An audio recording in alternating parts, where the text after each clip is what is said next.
Well, small businesses are some of the hardest hit by the coronavirus outbreak. And today, the Rhode Island Department of Health is recommending all gyms close. At least one local yoga studio made the tough decision to close up shop a couple days ago, as the CDC continues to urge people to avoid large gatherings.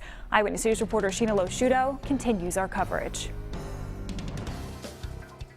Well, as you can tell, I'm still reporting from home. I'm still on self-quarantine because I was recently out of the country on vacation. The good news is I'm feeling really good and I have no symptoms whatsoever. Now, around the nation, a lot of places have had to close because of the coronavirus. And a lot of people are now working from home like me. And now a lot of people have to work out from home as well. Well, one local yoga studio is hoping you're open to that so they can stay in business.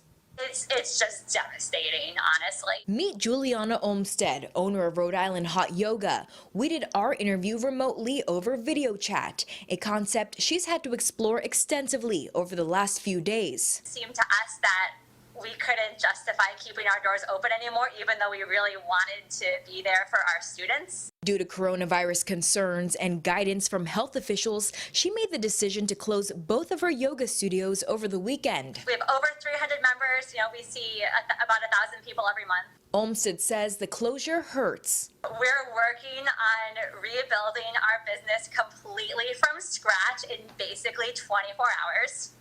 So I've spent the last 6 years learning how to run a real yoga studio, and now that's dissolved overnight. Despite the challenge, she's not giving up. She's now offering online classes so people can do yoga at home. On Wednesday night, she successfully ran a class with about 40 people virtually. So we're doing some pre-recorded classes that they can go to our website and view, and we're doing some live classes where they can tune in and do the class along with the instructor. And I already had messages from people saying, "Thank you so much for the class. It stopped me from having a complete nervous breakdown because at least I could finally do something that made me feel normal again." She's working out the details of her new business model. Her plan is to reopen her studio at the end of this. We always tell our students that we're teaching them to be resilient, and now we get to be a really good example of that. And this isn't the only establishment offering virtual lessons around here either. Juliana suspects this will be the new normal for membership-based gyms to offer classes both online and in person. I'm Sheena Loshuto, Eyewitness News.